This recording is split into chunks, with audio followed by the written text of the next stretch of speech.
Hello there, very good evening and welcome to Recount Watch. I'm your host, Eddie Lane, and of course, I'm joined this evening by Dr. Frank Anthony, a former minister under the People's Progressive Party civic government, and of course, candidate on the PPPC list, and of course, Joe Hamilton. Joe, you are my resident guest for the next 7 days.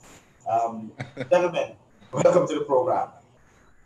All right, Good evening. thank you for having us here again. So good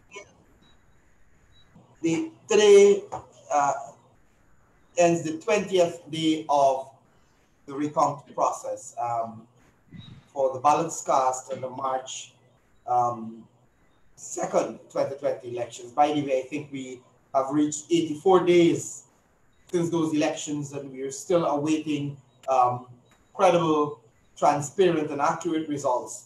I think Guyanese are running thin on patience, and we keep reminding them to have some more patience. I think we're getting there. The true results, the true winner, and of course, democracy will prevail at the end of this.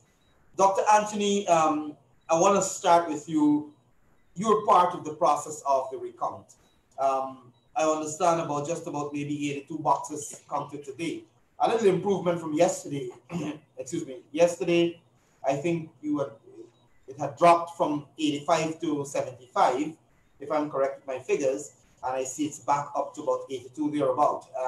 Just give us an idea of how today's exercise went. Well, right now we have 12 counting stations, and the pace at which they're going, I think it can be improved. But as you said, yesterday there was a dip. We went down to the 70s. Today we are back up. We are in the 80s. But really, if they work very proactively, I think we can accomplish about 100 boxes per day. But so far, that has not happened. We still have quite a lot more boxes to be completed.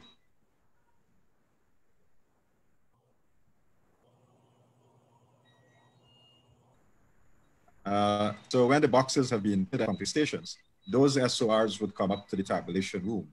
And so far, we have completed 1,169 SORs, which means that we basically have 1,170 more to go, right? That's still quite a lot. And when you review what is happening, we have completed Region 1, we have completed Region 2. Region 1 had 99 SORs. Region 2 had 135. We are about 81% in Region 3, meaning that we have about 66 boxes more to go before we are able to complete Region 3. Region 5, we more or less finished Region 5 today, but there was one box at the regional level. When they brought the SOR to us, there was a blank space. There was no number where the spoiled ballots are supposed to be. If there's no spoiled ballot, they normally would put 0. In this case, the person leave it blank. And because of that, they sent back this particular SOR. And so that is why we haven't been able to certify Region 5 as yet. But hopefully we can get that accomplished tomorrow. So Region 5, for all intents and purposes, we are complete. Region 6, we have about 246 more boxes to go. Region 7, 24 boxes more to go. Region 8, we have just started that today. We have 52 more boxes to go. Region 9 also just started today. 69 more boxes to go. And of course, Region 10, we haven't even started. But where we notice a real sloth in what is happening is in Region 4. We have 879 boxes in Region 4, but so far, we have only completed 291. which means that we still have 580. One of the things that we have been advocating is for them to add more stations to Region 4, since it's the largest region, and so that you can help to, get more boxes in Region 4 counted. Unfortunately, this has been somehow resisted, and so we're doing all the other regions, while Region 4 still remain one of the slowest regions. So in a nutshell, this is what has gone on so far. CARICOM and the GCOM itself had set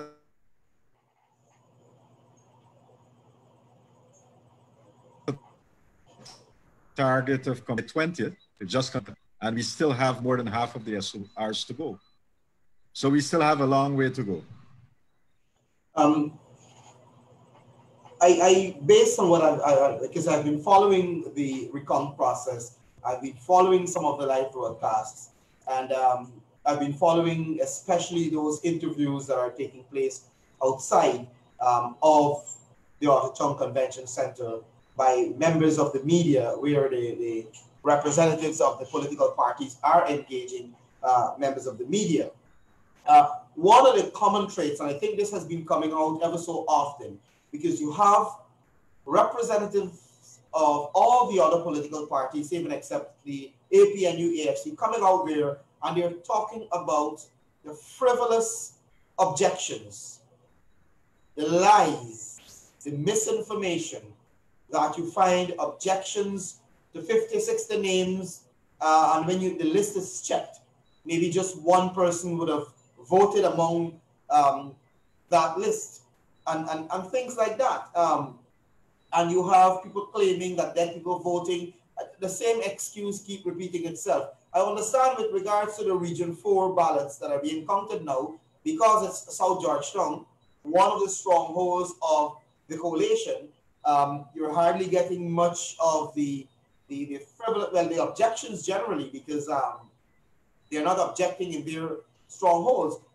But one of the things that we recognize, and I'm sure both of you would agree with me, is that a lot of lies, misinformation, and propaganda coming out of the APNU AFC. And I believe, in my personal view, it is as a result of the desperation. They've seen the writing on the wall. The Mingo magic is not working. It didn't work. So they're resorting now to try to discredit the process, where you have people saying dead people voted, migrants voted, and when they're asked to produce the evidence, they can't. They produced a death certificate for a lady in Essequibo, and based on my personal investigation, I think the party did their investigations, and all the parties for that matter, and the woman didn't vote. So you have people like, and I'm seeing now people like Joe Harmon is jumping on the bandwagon with the lies and misinformation. For example, in an interview today he is claiming that ballots, because the ballots are color-coded based on district, he's claiming that ballots from Region 4 are found in Region 2 envelopes, ballot boxes, and ballots from Region 2 are found in Region 3, and so forth. Dr. Anthony, you're on the ground. I'm going to come to you in a minute to give us a view as to whether these claims, we know they're lies, but you're on the ground. You can verify them for us. But I'm going to bring you in first, Joe. This seems to be a pattern from the coalition, the desperate coalition. The thing, Eddie, as I keep saying every time I speak to this matter, and I say to citizens, our supporters and friends, and people who are championing democracy and want this election recount to be over with, pay attention to the numbers coming out of the box. That is a fundamental issue here. The numbers that are recorded coming out of the box. All the other things are sideshows. Whilst it is good, it might stimulate some people who want to be stimulated. It might have some believers who are still gullible and looking for something to hold on to believe. And the reality is the majority of the Guyanese people, even the coalition supporters, they are clear that their party did not win these elections. Because a simple thing to show your supporters your win is to make available to them your statements of poll. That is a simple thing, but they're not doing that. And they're becoming more desperate, and more, as they become more desperate, they become more outlandish with their utterances, like Armand, you mentioned. When a man can say that 86,000 ballots, he's suggesting apparently people went into the ballot boxes and tampered with them and changed the X's from the key, I suppose, to the cup. I mean, it has to be borderline lunacy to suggest that. And then with the same breath, you have said that the PPP involved with some grand scheme with GCOM as regard these 86,000 votes. And then you go on to say that we won the elections. I mean, how do you rationalize that? That the PPP execute this massive fraud for you to win? That is what you want people to believe? So it is getting stupider as the day goes on. But what is the reality with Joe Armand? Joe Armand is, of all the APNU ministers who are steeped in corruption, he is the one that is number one.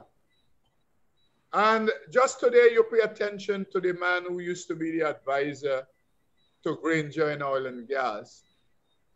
And he's making the point that we have lost how many million cubic meter in gas because Exxon had to flare it, and now they have to now inject it because we were unable to bring on land the gas to be utilized for the Guyanese people.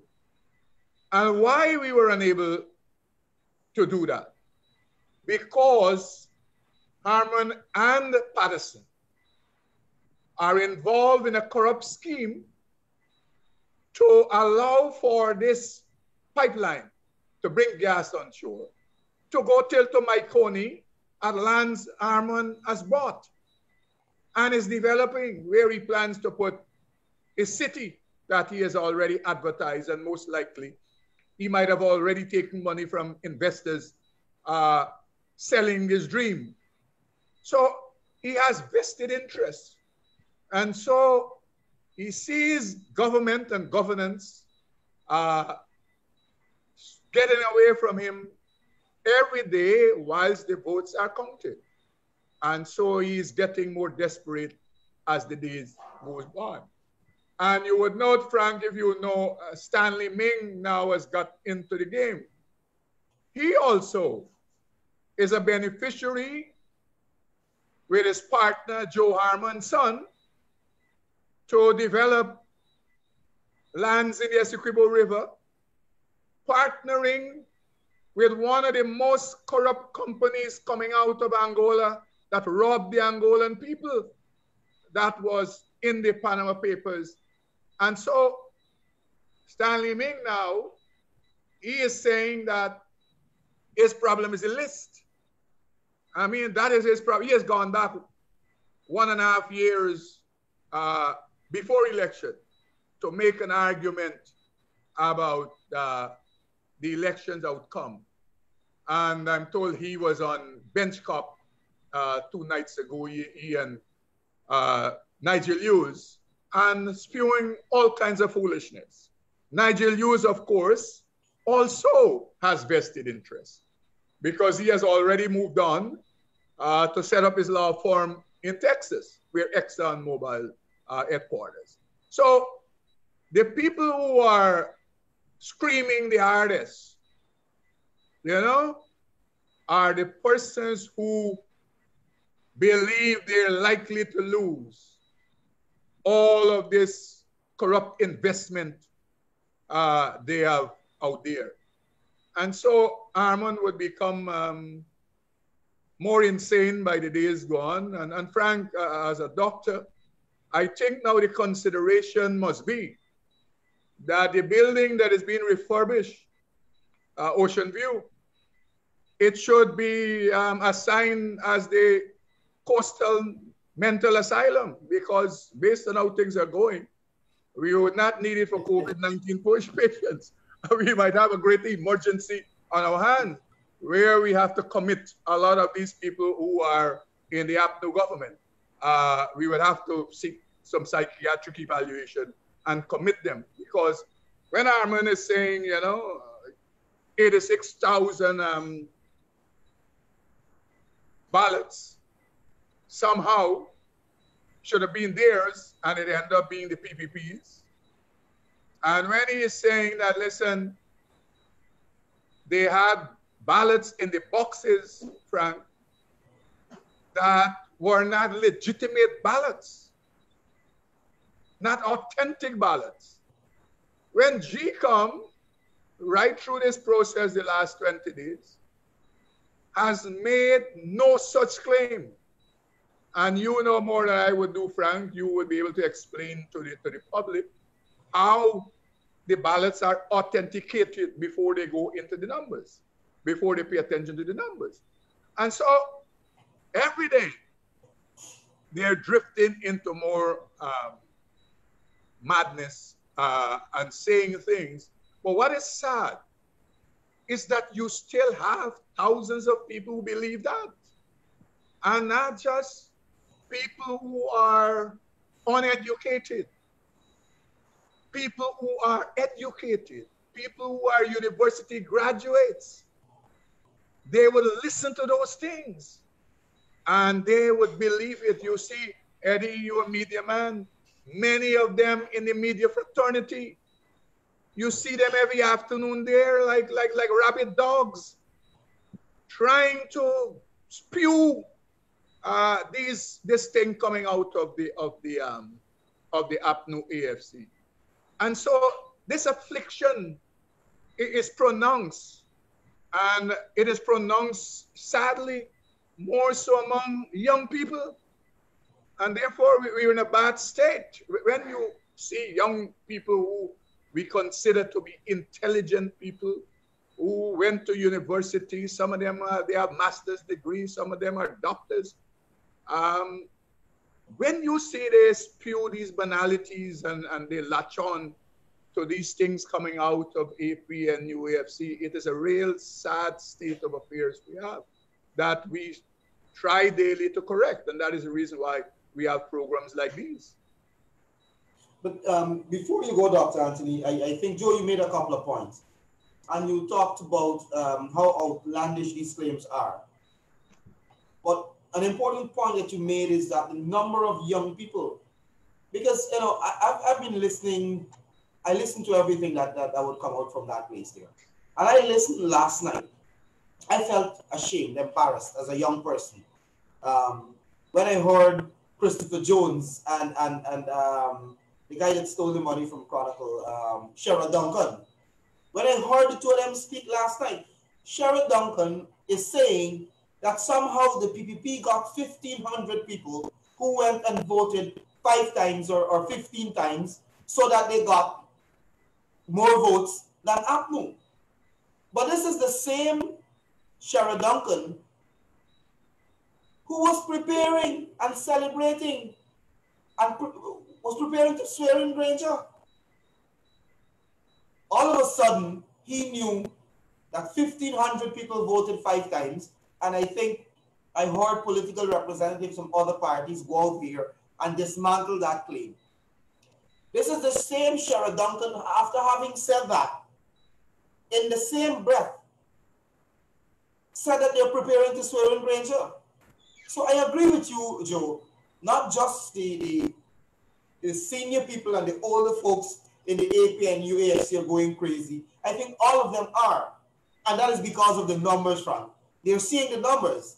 And the numbers, they said it, I think James Bond said it when the elections were over, the numbers don't lie.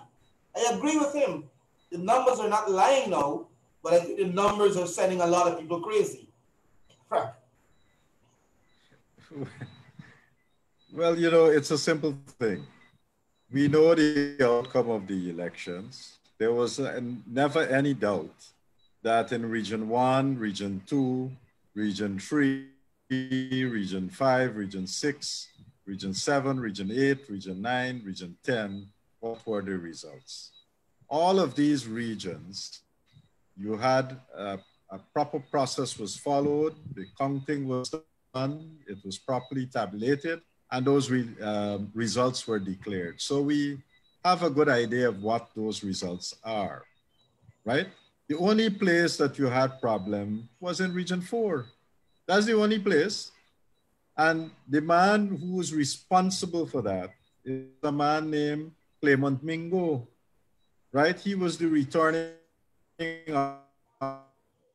officer because instead of using the SOP,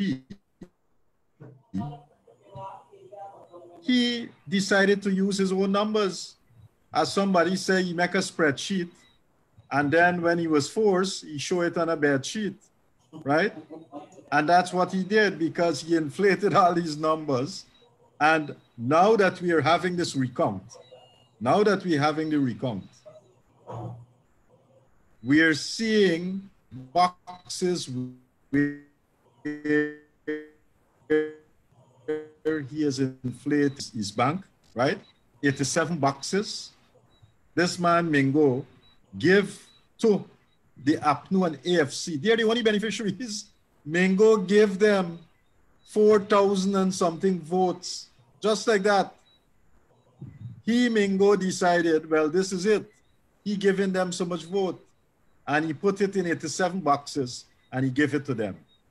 And as if that is not enough, he then decided that the amount of votes that the PPP get, that they shouldn't get so much. And so he took away some from the PPP, right? This is the fraud that we are talking about, nothing else. This is the fraud that we are talking about. But when we were trying to get the recount going, the APNU AFC now throw in all the other regions, right? Nothing wrong with the results in the other regions, but they throw in everything.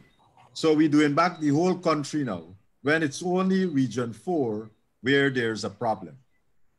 All right, so we're doing everything back. But let me look at the results that were declared for Region 1. There isn't much variance from what was declared with the SOP. And you know why there's a minor change? The minor change might be a vote or two here and there. Why is that?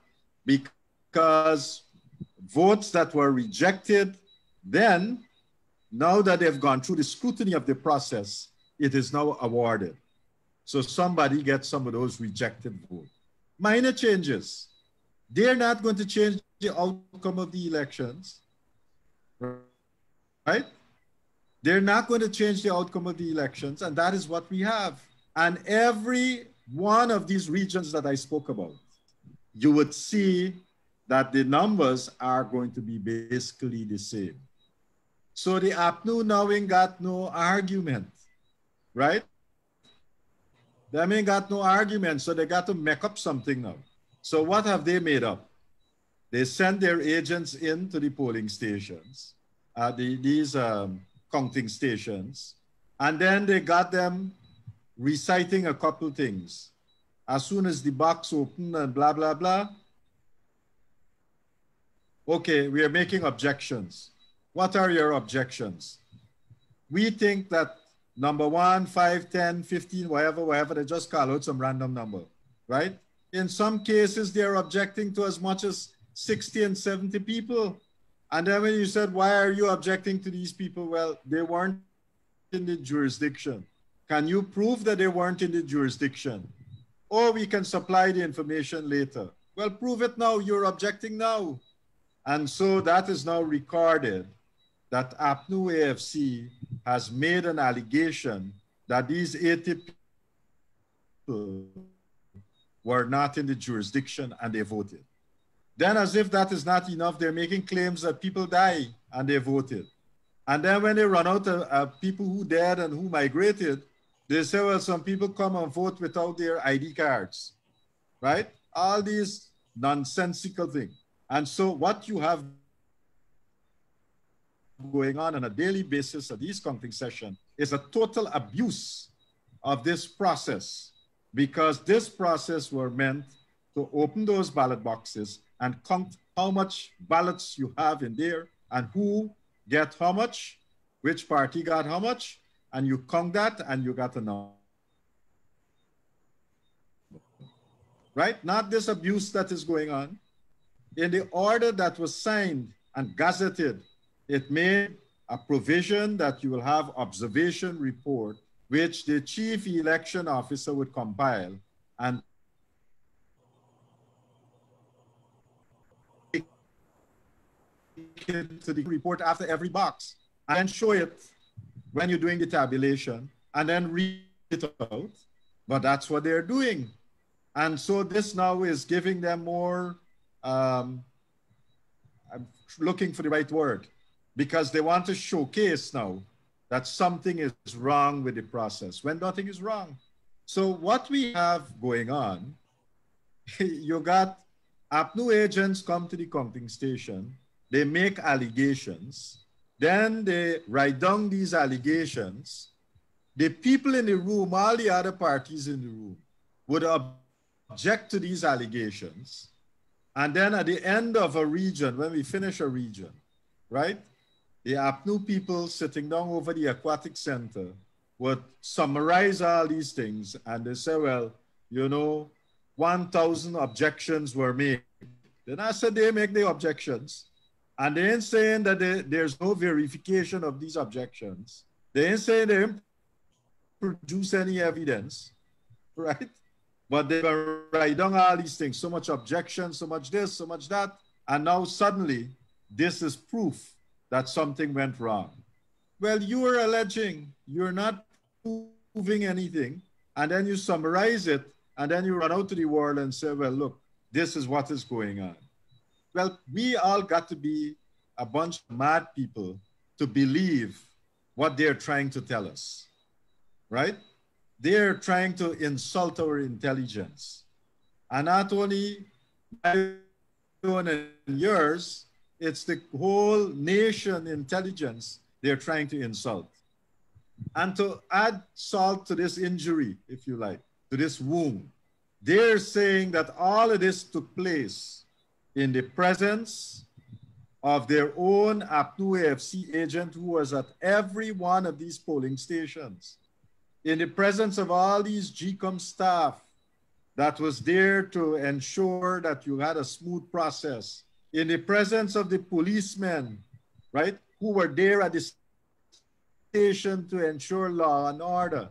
So all these people somehow conspire with the PPP to ensure that dead people vote and people who migrated and they're out of this country voted, right? This is the level of madness now that we have gone to.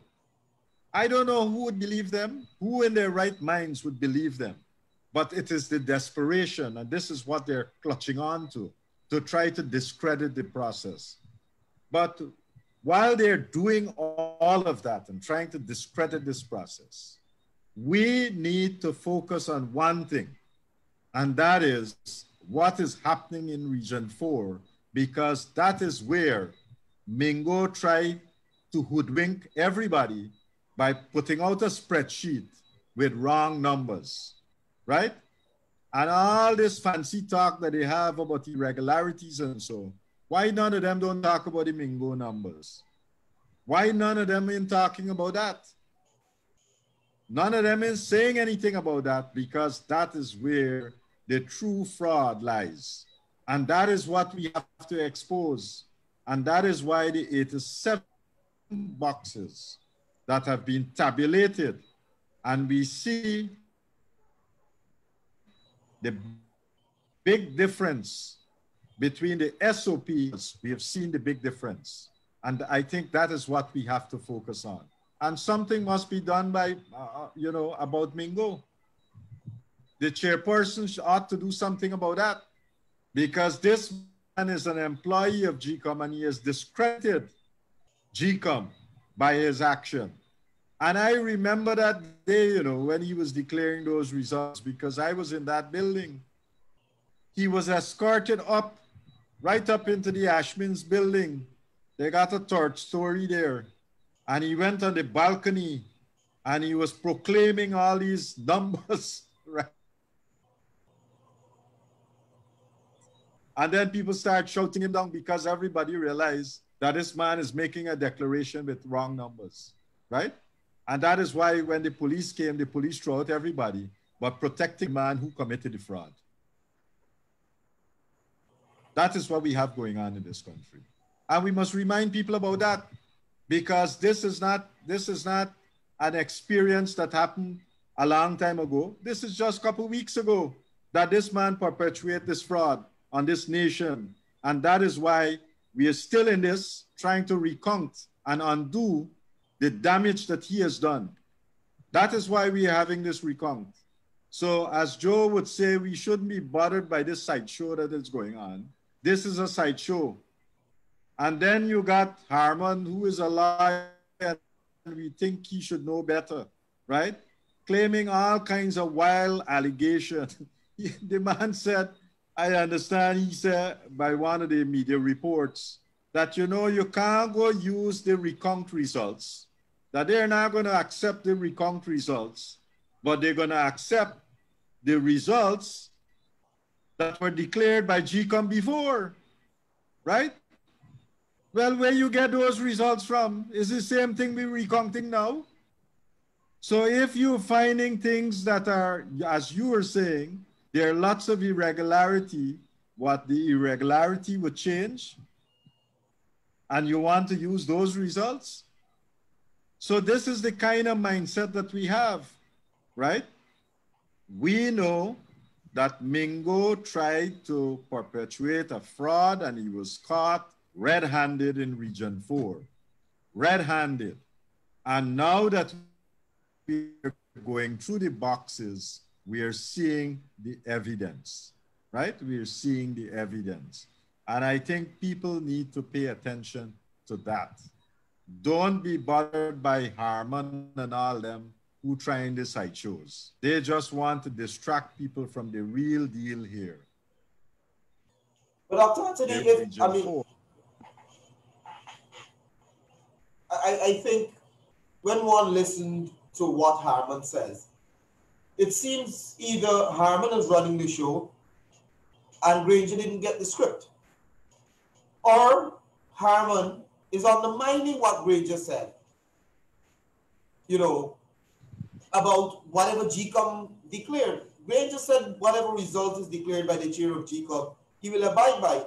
Harman is saying, not whatever result is declared, we want this specific result to be declared. You talk about all the sideshows and all the allegations of irregularities and all sorts of things. Excuse me. All of this could be dealt with easily. It will take less than maybe an hour to be dealt with. The claims by Harman about votes from Region 2 and Region 4 boxes and all the fancy nonsense. Well, let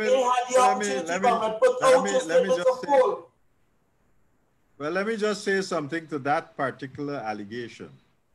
They have their agents right now at the counting center. Every single party that contested these elections, they have agents at the counting center. You have observers at these counting centers. And I can tell you now, right, that nothing like what Harman said, that you had a mix-up between one region and another region, that happened. Up to now, we have finished Region 1. There was no thing where there was a corruption of one region's ballot being in Region 1 pile, nor Region 2, nor Region 3, nor Region 4, right? So they're making up stories as they go. Right? And this is dangerous because what they're trying to do is to peddle a narrative there that this process is so flawed. Right? Where is the responsibility? This guy is supposed to be the general secretary of APNU AFC, and this is the kind of narrative that he's peddling, and he has no evidence to back that up. None, absolutely none. Because we have been in those stations there for the last 20 days, and nothing like what he alleges has taken place. Nothing. Right? So he's making it up as he goes, and this is quite a dangerous thing. And we should point that out, and we should call him out. And if he got any evidence to that effect, let him produce to the media. And I am very confident that he can't produce anything. Just like how they're claiming people dead and they can't produce anything, this is just an extension of that kind of argument. Joe. Importantly, for citizens to remember, Eddie and Frank, is this. The People's Progressive Party Civic didn't run an election. We are not responsible for running the elections. We are not the Elections Commission. We were and we are one of the contestants to the election. So the conversation to suggest that somehow whatever imagination and fiction they come up with, we of the People's Progressive Party Civic is responsible for. That also is ludicrous, because the Elections Commission is run by a chairman and 6 commissioners, of which 3 of those are persons appointed by David Granger. So if he's alleging that there was some fraud perpetuated by the commission along with the other parties, therefore he's suggesting that his 3 commissioners are part of this fraud that he's talking about. And with the same breath, when he speaks about all of this that has happened, he takes credit and he says, we won the elections. I mean, that is the, you're arguing that all of this happened in the interest of another political party, that is the PPP Civic. And with the same breath, you're saying that you won. Now, what also is important to remind people is that, as Frank indicated, all the mischief and fraud that was perpetuated by Mingo, there was only one party that was the beneficiary. Only one party. That is the APNU AFC. And that is the striking. No other party, and therefore it suggests to even the blind that Mingo was a co-conspirator with the leadership of the APNU AFC to rig the elections on their behalf. That is what it was. Because let us assume, for the sake of argument, this man is some way out of his mind and his spreadsheet is throwing up numbers. Frank, I mean, he wouldn't have given 20 votes to Anog, 15 to URP. You understand me? One party is the beneficiary. That is the incumbent political party. And therefore, nothing that Armand and all the other others say can change that. That is the fraud. And for the life of me, I don't know why the chairman of the Guyana Elections Commission, for some reason, is turning a blind eye to this matter. As you indicated earlier, Frank, that Mingo is an employee of the Guyana Elections Commission. And therefore, why Mrs. Claudette Singh is yet to call the police in to at least investigate this fraud. She is we could understand Lowenfield and we could understand Myers, who are conspirators. We could understand Trotman and Alexander and Corbyn, not eager, you know, for the police to come in to deal with Mingo. But I have great difficulty, more so the chairman, being a former member of the judiciary, is taking this matter, this blatant fraud, perpetuated, and Frank indicated the numbers. And Frank, I'm told that if we think East Bank, the 85 boxes were bad, I'm told East Coast is terrible more than, because I'm told that some of the young ladies, our comrades who happened to be at GCOM head office when Mingo had his bedsheet there, they are reporting that when he was putting up these SOPs, you saw them tampered and numbers changed, scratched out and numbers increased for APNU. And therefore, we still have a couple hundred more of these boxes to go when we go to the East Coast. And I suspect in some areas like the Cummins Lodge and so, where PPP get support from, and some places in Camberville and Kitty and that kind of thing, because all the fraud attempt at the fraud were perpetuated in areas in large measure where the PPP get maximum votes.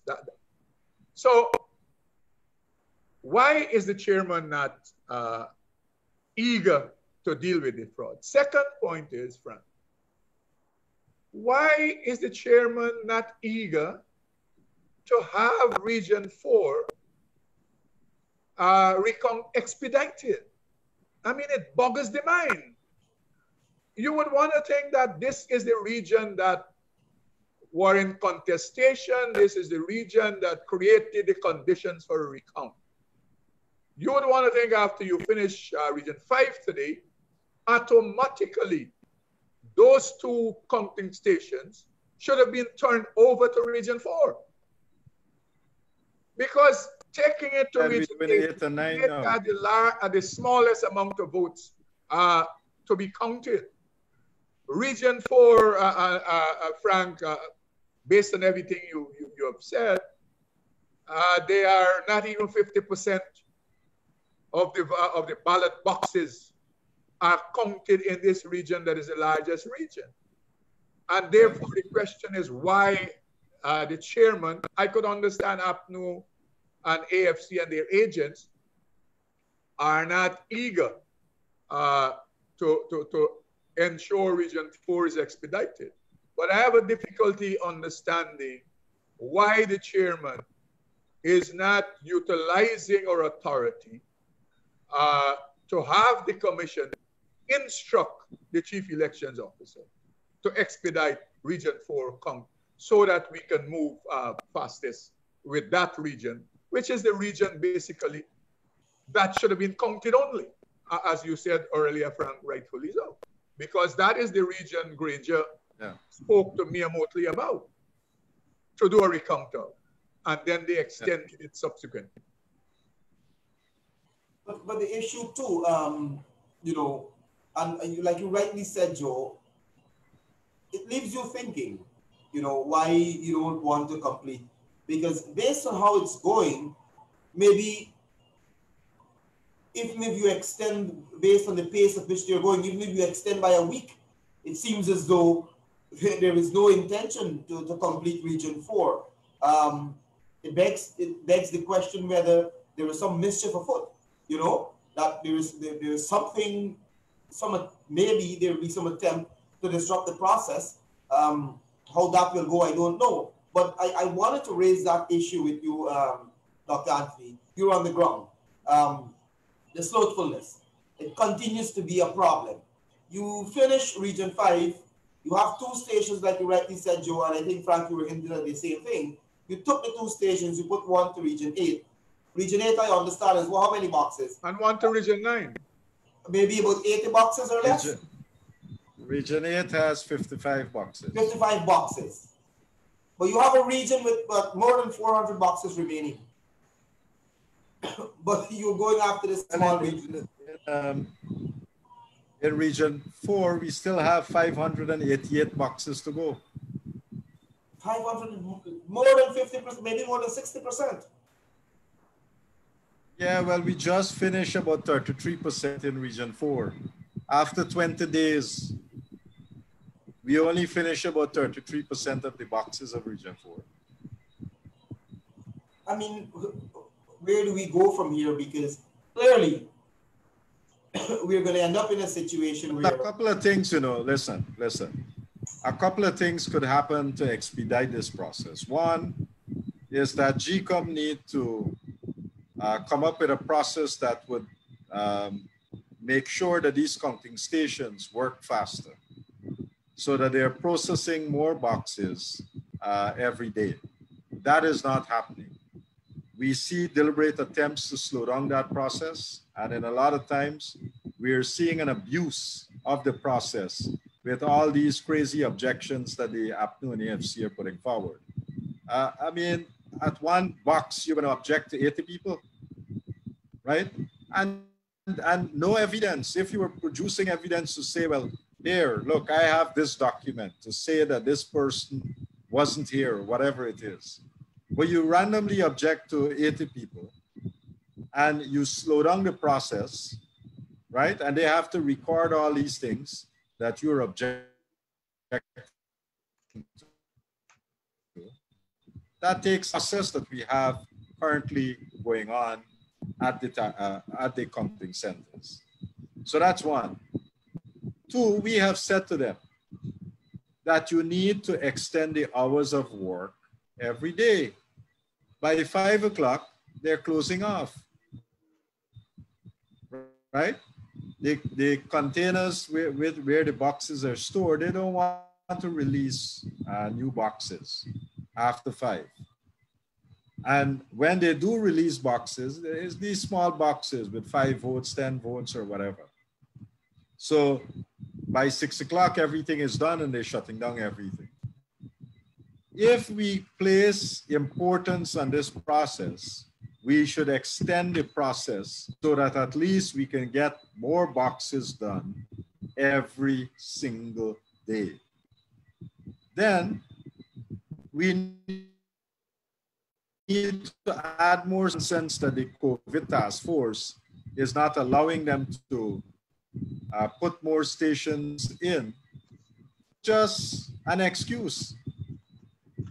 Because everybody in the place are abiding by these COVID protocols, right? People temperature being taken every morning.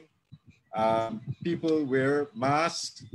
They're sanitizing their hands. They're keeping social distance and everything else. That's in place. Why you need to go back to the task force to ask them for permission to open two new centers? You know the criteria to be used when you're setting up a new station. Just follow that. You don't need to go and ask them for permission because you know where they stand. They don't want this process to be expedited. They want the process to be slowed down, right? And you are going to ask the people who want to slow down the process whether they'll give you 2 more stations. Of course, the answer is obvious. They're not going to give you the 2 more stations, right? So the commission really need to start acting independently, right? They need to start acting independently, take decisions, and move on those decisions. The last task force that the last set of people they sent to go to the convention center to decide how many more stations they can put in. You know who comprised the delegation? You had 2 doctors, 2 vets, and a guy from vector control. None of them, as far as I'm aware, are experts in COVID or infectious disease, or are they any epidemiologists, right? They're working at some desk in the Ministry of Health, and they were sent there by the so-called National Task Force to provide medical advice to GCOM so that they can set up, news stations. The people who came there, in my opinion, are not even equipped to provide such advice. Yet GCOM is turning to this task force to ask them whether or not they can have 2 more stations. Something got to be, wrong with what they're seeking to do. We really need more stations so that we can expedite the work, right? As of today, as I said earlier, we just done, we still have 1,170 more to go. That's still a lot, right?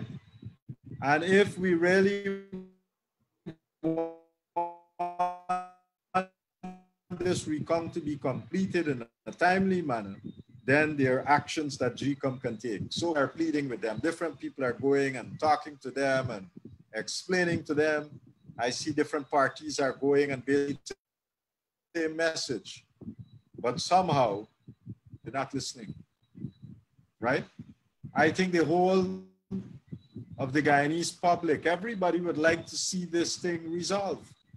And the only way we can get it resolved is that we need to expedite this count.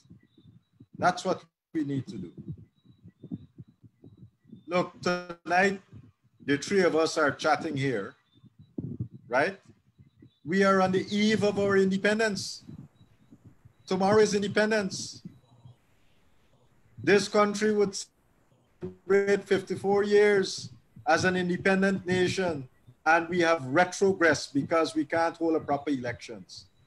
Since the 2nd of March, these results for these elections having been held then, up to now we can't get it. This is a first in this country. On the eve of our independence, we have a government that is in place that should have long been gone. They have been violating the constitution of this country, right? They are abusing the constitution of this country. This is what we have, all these transgressions. What did our ancestors fought for? Why did we get independence? Because we want to have strong institutions. And some of the people who are in charge of these institutions, look how they're running them. It is a disgrace, total disgrace, absolute disgrace that we are in this position today. And we are here because there's people who refuse to do the right thing. And we have to call them out because this country cannot continue like this. We cannot continue like this.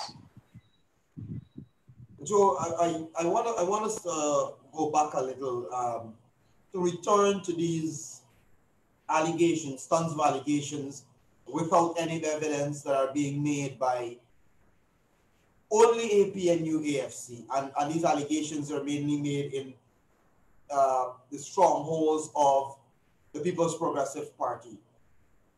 And I want us to examine that in the context of their refusal to allow the Carter Center back in the country. Because they know if there are more eyes, people fair-minded, people who have no interest in or have no bias to any political party, who don't have a horse in the race, if those people are to overlook the process, then the kind of expose that took place at the Ashman's building will happen again. Because people are going to object, maybe the observers are going to make note and are going to put it in their report that these guys are making allegations, they're claiming that people died and voted, they're claiming that people migrated and voted, they're claiming irregularities, they're claiming all sorts of things without no evidence. They have not, and I think Frank, you mentioned it, Joe, you mentioned it, they have not produced a single piece of evidence. But they make the claims. Aubrey Norton said, you know, and I saw a young man from Kaishore News put the thing into context. When he claimed that in Region 1, I think APNU got 120 more votes during the recount. And when the thing was examined, I think they got 4 votes. The guy confronted him and said to him, but you were claiming 120, and based on what we were seeing coming out of GCOM, it's 4. This is somebody who is aspiring to be a lead in this country, saying to a young journalist, well, I know where you get it, I know where you see them from.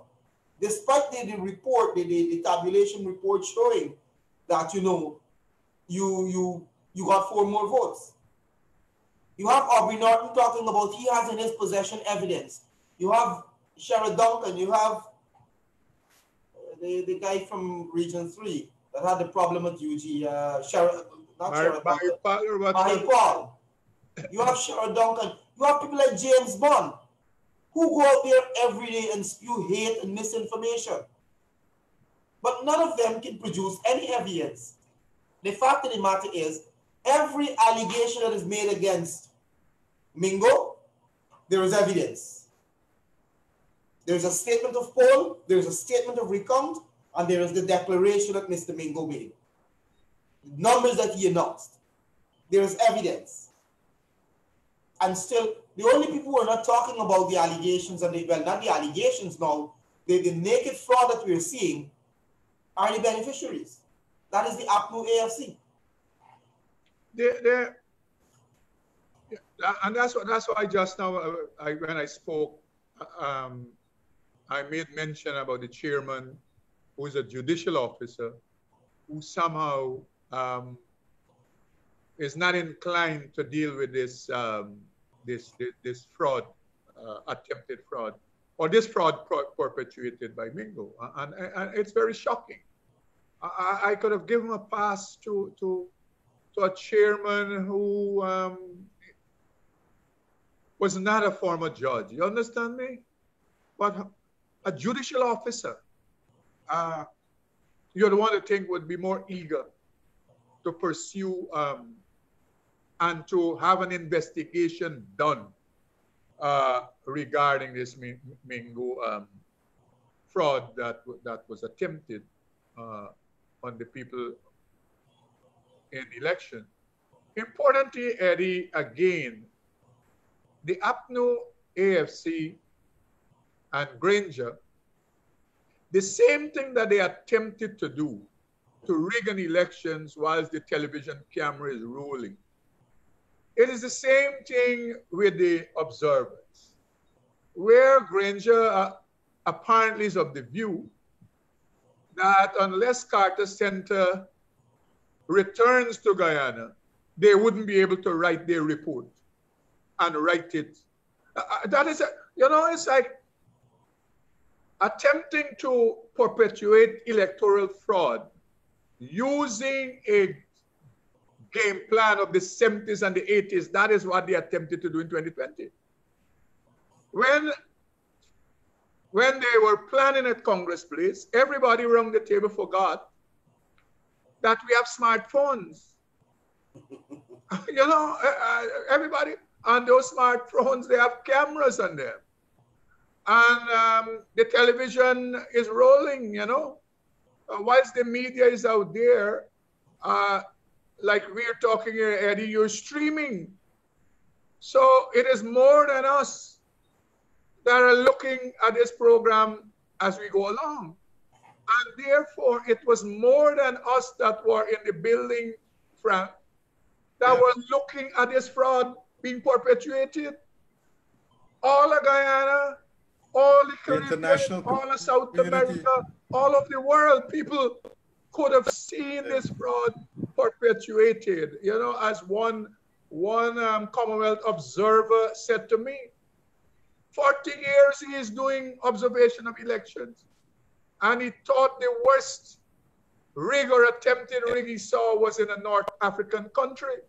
But he said in Guyana, they say take the cake. It's the first time he see an attempt to rig an elections when the television camera rolling. I mean, that is what we had here happening, and so all the contortion and all the fits and all the psychosis that these people going through, that cannot change the fact. All of these allegations, they go and pull from here and there every day. Armand, Region 1, ballots in Region 4, Box and Region 2 in Region 3, and all kinds of math. That cannot change the fact that we have it documented virally, Mingo's fraud. It's not the spreadsheet. We don't have to go and look for Mingo's spreadsheet. We don't have to go and look for his bogus SOPs. We have it running. We can always pick up the phone or the tablet or the computer and we can go back and review this fraud and we can republish it for people to see. So that is so. It is the same thing with the observers, where keep them out, utilizing COVID as the excuse. Apparently, they would not be in tune with the daily goings on at the recount. I mean, you see where these people are at? The fact is, Carter Center is very much involved in the recount, the same way Frank is involved in the recount every day. Because the world is a different place. It's not well, as Bruce Golding said, it takes a courageous mind. I think that's a statement. That's a statement and a note we can end on, Joe. But quickly, I'm going to give you 30 seconds or so. Go. Yes. So that is what is happening with the observers. Even without the observers returning, they have already prepared a preliminary report, and Golding submitted his already to the OAS General Assembly. And even though the OAS just have minimal presence, I think they're utilizing local people, that is, as observers. They would be doing, at the end of this recount, they would be doing their final report. Carter Center will be doing the same thing. Owen Arthur and the Commonwealth, they would be doing the same thing. I'm sure the CARICOM people will be doing the same thing. So you don't have to be in the room. Well, the other thing that you have too is that you have some of the ambassadors and high commissioners who are here have been visiting the tabulation center. They have been visiting the counting stations. So they're paying attention to what is happening. So using COVID as an excuse and trying to lock people out, it's not going to work. It's the 21st century we are in. I want to wrap up on this note, but before we go, Joe, I want to remind you of something you said to me prior to the elections on one of our many programs of this nature. And we're seeing now, they have returned to the issue of the list. Stanley Ming and the others. And you made the point repeatedly that all these excuses that they were making prior to the elections about bloated list and everything, they weren't for pre-elections. They were for post-elections to get something to sell to their supporters as an excuse as to how and why they lost the elections. Your predictions are coming to pass because I think that is exactly what they're doing. Yes, and that is the point is, I have said to people since the 4th of March that the fact that by 2 o'clock we knew we won based on the information we had, statements of polls, and even though we might not have had statement of poll coming out of the internal region, we already had the reports via phones and other medium. So we knew the numbers. The same way we knew by 2 o'clock, APNU knew they lost by 2 o'clock. Their problem was always, how do we say this to our supporters, who we had congregated by the hundreds and thousands at Congress Place and at Lamar Street. I know, Frank, I say this. I know this because I can speak from experience on this matter. as an executive member of the PNC, I had to confront this matter in 97. I had to confront it in 2001. I had to confront it in 2006. How do you say to these people that you have pumped up, that you lost? And therefore, the issue about the list, Eddie, as I have said, was always held in abeyance. So when they thought they would have gotten away with the fraud, in the first week, Mingo's fraud was useful, and that is the reason why they were rushing to swear in Granger before that weekend. When the new week came, even Mingo's fraud, the 13th again, it was not useful to them because the ship had already sailed. They could have only have this fraud be beneficial to them between the 3rd to the 7th. And that is the reason why Granger dressed up 4 times during that period to be sworn in. Because they know once you pass that period, things would start getting different. I know the supporters of... You know the man dressed up 4 times, why?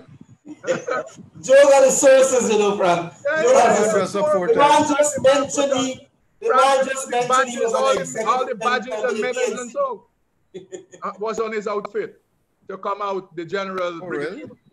was to be sworn in.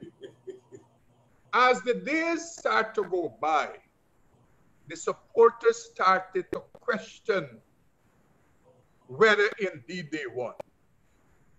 And that started to create trouble for the coalition.